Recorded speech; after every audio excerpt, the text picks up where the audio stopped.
쉬는 것에도 힘이 필요합니다. 하루 종일 우울하고 아무런 의욕이 생기지 않아요. 나름 최선을 다해 살았는데 왜 저만 이렇게 힘들죠? 삶이 주는 무게를 견딜 수 없을 때 우리는 어디론가 도망치고 싶어집니다. 아무 생각 없이 멀리 떠나버리면 모든 게 해결될 것 같고 지금 나를 둘러싼 것들에서 벗어날 수만 있다면 무언가 자신도 변할 수 있을 것 같습니다. 하지만 막상 눈앞에 닥친 현실은 다릅니다. 지친 마음을 일으켜 무심한 척 어제와 같은 아침을 맞이하고 여느 때처럼 하루를 살아가고 그 속에서 일어나는 수많은 삶의 문제와 혼란스러운 감정을 추스르는 것만으로도 이미 벅찬 상황입니다. 그리고 우리는 어딘가 망가지기 시작한 마음을 더 이상 숨기지 못할 정도가 됐을 때 또다시 생각합니다. 어디론가 도망치고 싶다. 지칠 대로 지친 우리의 마음은 이유를 알 수 없는 무기력함과 우울함, 주체할 수 없는 분노들을 느낍니다. 어느 순간이 되면 일상조차 버거워지기 시작하죠. 이런 상황에서 벗어나려면 과연 무엇이 필요한 걸까요? 그런 방법이 있기는 한 걸까요? 사방이 꽉 막혀 있을 때 제일 필요한 건 숨구멍입니다. 마음도 마찬가지입니다. 수많은 감정들로 꽉 차 있는 돌덩이 같은 마음에 끌려가고 있다면 그것을 잠시 멈추게 만드는 쉼표가 필요합니다. 그래야 마음에서 짐을 꺼낼 수도 괴로움을 향해 구르던 마음의 방향도 바꿀 수 있습니다. 무엇보다 중요한 것은 당신의 마음을 망가뜨릴 정도로 해야만 하는 일이란 존재하지 않는다는 사실을 기억해내는 것입니다. 복잡하고 급하게 돌아가는 이 세상에서 가장 필요한 게 있다면 그건 바로 쉬는 힘일지도 모릅니다. 마음을 쉬어주고 관계를 쉬어주고 몸을 쉬어주는 힘. 이러한 힘들은 내 마음에 무엇이 들어있는지 들여다볼 수 있는 용기를 줍니다. 그리하여 뒤틀린 관계를 바로잡고 지치고 작아버린 나에게 다시 앞으로 걸어갈 수 있도록 해줍니다. 심리학자 윌리엄 제임스는 우리가 결국 습관으로 묶여진 존재라고 했습니다. 여러분이 자신을 쉬게 하는 방법을 습관화할 수 있다면 어느 순간 자신의 마음에 과부하가 걸렸을 때 잠시 멈춰 설 수 있는 여유를 자연스럽게 만들어 갈 수 있으리라 생각합니다. 이를 통해 현실에 너무 집중한 나머지 외면해 왔던 지치고 상처 입은 마음을 스스로 돌볼 수 있기를 바라봅니다. 나름 열심히 살고 있는데 전혀 행복하지 않아요. 30평대 아파트도 있고 사랑하는 사람과 결혼도 했습니다. 원하는 직장에서 일도 문제없이 하고 있고 아이들도 잘 크고 있습니다. 가족들도 자기 자신에 만족하는 것처럼 보여요. 뭔가 부족해서 이런 건 아닌 것 같은데 왠지 모르게 계속 불안하고 공허합니다. 어느 날은 이 직장을 계속 다녀야 하나 싶기도 하고 아이들을 위해 이민을 가야 하나 이런 생각도 들고요. 과연 이게 잘 살고 있는 건가 계속 의심이 들어요. 삶은 불안해서 자유로울 수 없다. 늘 바쁘게 무엇인가에 쫓기며 살아서 그런지 현재를 편안하게 살아도 되는 것인지 불안하고 미래를 위해서 무엇인가를 준비해야 하는 건 아닌지 두렵다고 그들은 말합니다. 주변을 살펴보니 사람들은 부동산으로 재테크를 하거나 부업으로 장사를 병행하는데 자신은 직장 생활만 성실했지 정작 아무것도 하지 않은 것 같아 불안하답니다. 그들과 만나보면 이렇게 살다가 어느 날 내가 아프면 어떡하지? 갑자기 퇴사를 하게 되면 어떡하지? 여러 가지 생각이 많아 보이죠.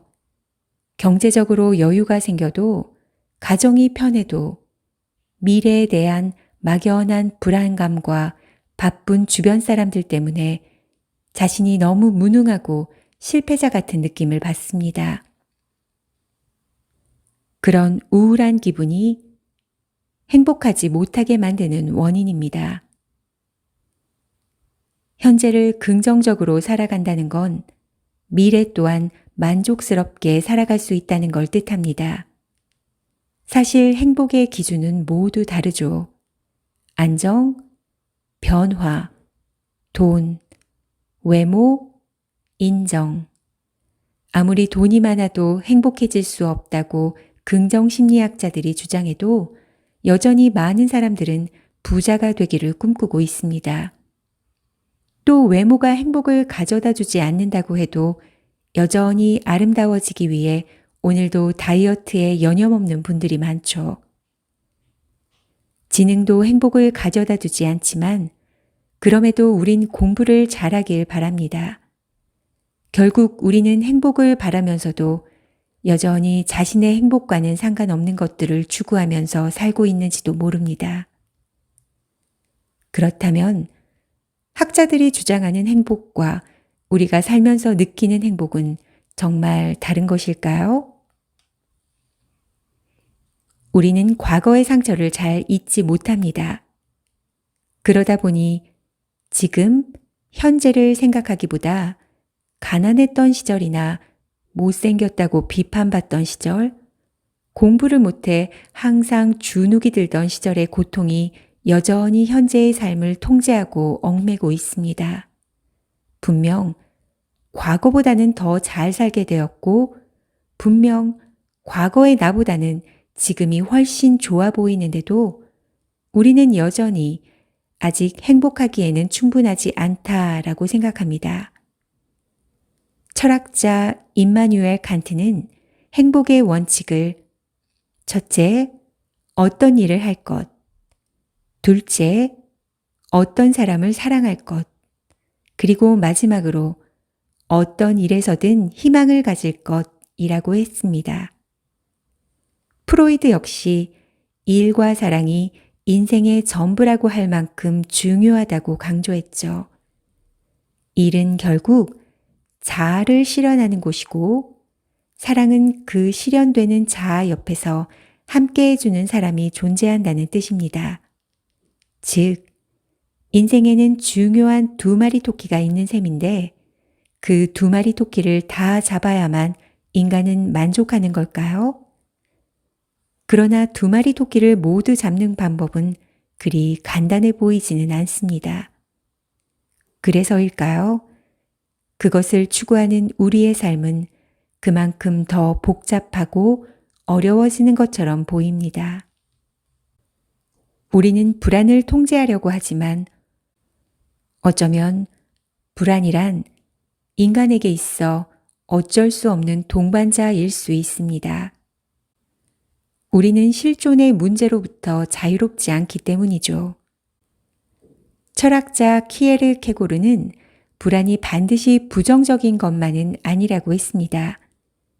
그것은 자신을 찾아가는 계기가 되기도 하고 미래를 준비하게 하고 이를 통해 무엇인가를 성취하도록 돕기도 하니까요.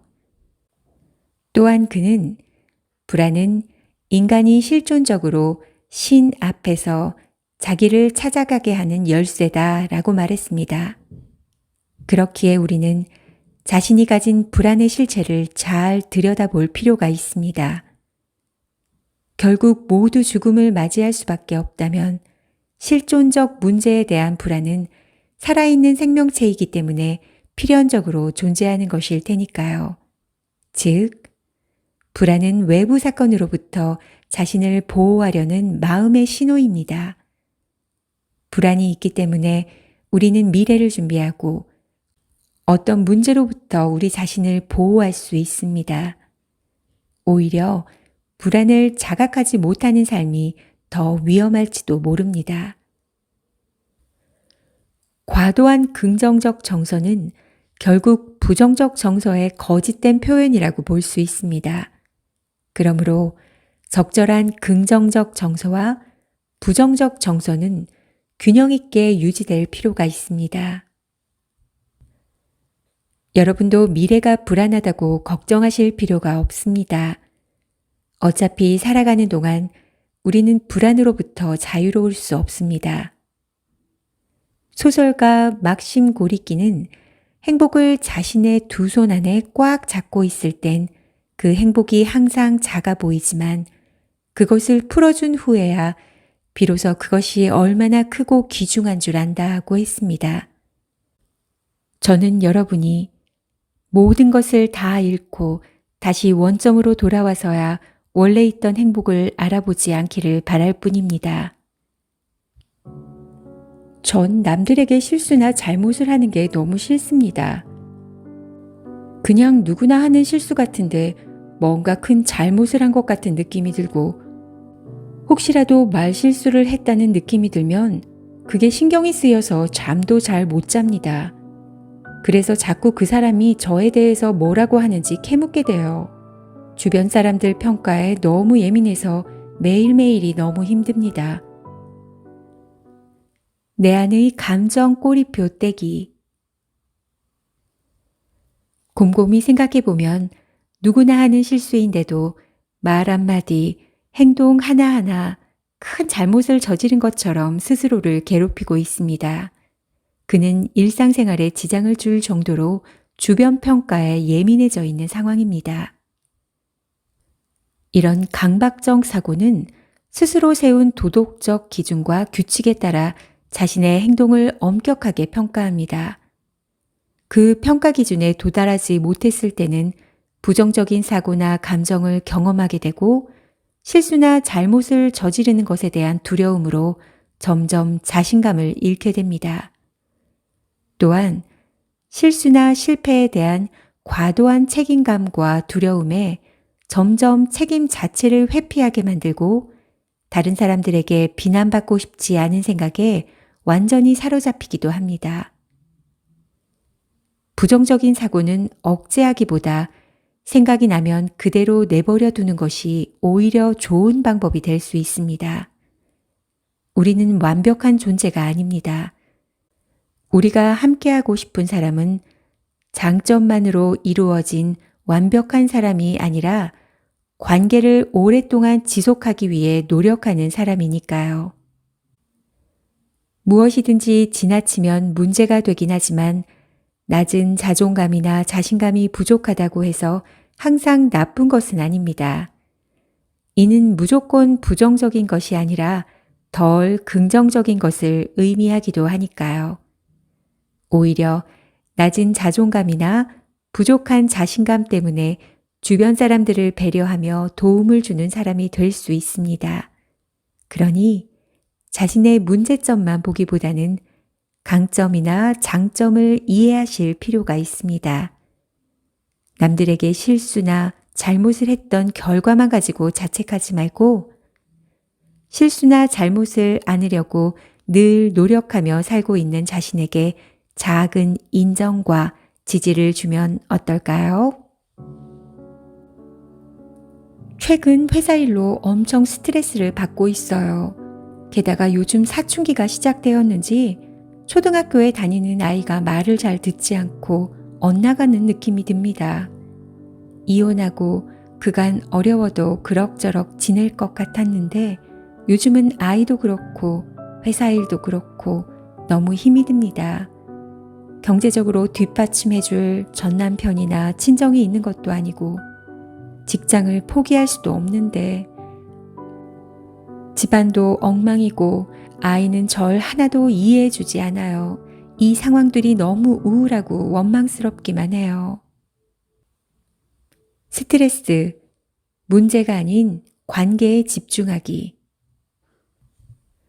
지속적으로 스트레스에 노출되면 몸과 마음에 여러 가지 문제가 생길 수 있습니다. 지나간 과거를 부여잡고 원망한들 달라질 게 없을 땐 과감하게 해결할 수 없는 과거에 대한 미련을 접으셔야 합니다. 아무리 노력을 해도 친정 부모의 경제적 무능감과 이혼 문제로 인한 심리적 상처는 어쩔 수가 없습니다. 오히려 자신이 해결할 수 있는 것에 무엇이 있는지를 생각해 보셔야 합니다. 그러기 위해서는 우선 문제에다가 초점을 두기보다 관계 개선에 초점을 두셔야 합니다. 나는 무능해, 나는 가난해, 나는 이혼녀야, 내 아이는 나를 싫어해, 나는 언젠가 회사에서 쫓겨날지도 몰라. 이런 문제점에다 초점을 두게 되면 스트레스만 가중될 뿐 해결책을 당장 찾기가 대부분 어렵답니다. 이럴 땐 먼저 직장 동료들과 아이와의 관계를 개선하게 되면 문제를 함께 해결할 수 있습니다. 타인과 자신을 비교하는 방법에는 두 가지가 있습니다. 하나는 타인의 긍정적인 면을 보고 자신의 부정적인 면을 비교해서 상대적인 패배감, 열등감을 느끼게 되는 것입니다. 또 다른 방법은 상대방의 나쁜 점과 자기 자신의 좋은 점을 비교하는 것입니다. 그래서 스스로 상대적 우월감을 가지게 되는 것입니다. 비교하실 때는 이 두 가지 방법을 모두 활용해 보면 좋겠습니다. 상대적으로 좌절을 겪기도 하겠지만 그만큼 상대적인 우월감을 가질 수도 있으니까요. 삶에서 커다란 스트레스를 받다 보면 이 세상에 가장 불행한 사람은 자신이라는 생각을 하게 됩니다. 그러나 조금만 돌아보면 더 큰 아픔과 어려움을 겪는 분들이 의외로 많습니다. 스트레스를 극복해야 하는 이유는 행복하게 살기 위해서입니다. 따라서 세상을 긍정적으로 바라볼 수 있는 시간을 가져야 합니다. 과도한 음주를 하기보다는 운동도 좋고 자녀와 산책을 하거나 영화관을 가는 것도 좋습니다. 무엇인가 하고 나면 뿌듯한 좀 더 발전적이고 건설적인 것들을 의지적으로 선택하시기 바랍니다. 타인의 욕구를 방해하지 않으면서 자신의 욕구도 충족되고 무엇보다도 자신과 함께 자녀가 기분 좋아지는 것들을 선택해야 합니다. 여러 해 전 은교라는 영화에서 주인공이 너희 젊음이 너희 노력으로 얻은 상이 아니듯 내 늙음도 내 잘못으로 받은 벌이 아니다 라고 늙음을 회한하던 장면이 나옵니다. 어떤 것들은 아무리 노력한다 하더라도 얻기가 어려운 것들이 많습니다. 그럼에도 우리는 스스로 도달할 수 없는 높은 곳을 목표로 설정하거나 혹은 도달하려고 합니다. 노력이 자신을 배신한다고 느껴질 때 상대적으로 좌절은 더 깊어진다는 걸 잊지 마세요. 이제부터라도 비현실적인 기대감으로부터 벗어나 아무리 노력해도 모든 걸 이룰 수 없다는 사실을 받아들여야 합니다. 누구나 실수할 수도 있고 실패할 수도 있습니다. 스트레스 원인들을 모두 완벽하게 예측하고 대처하기는 어렵습니다.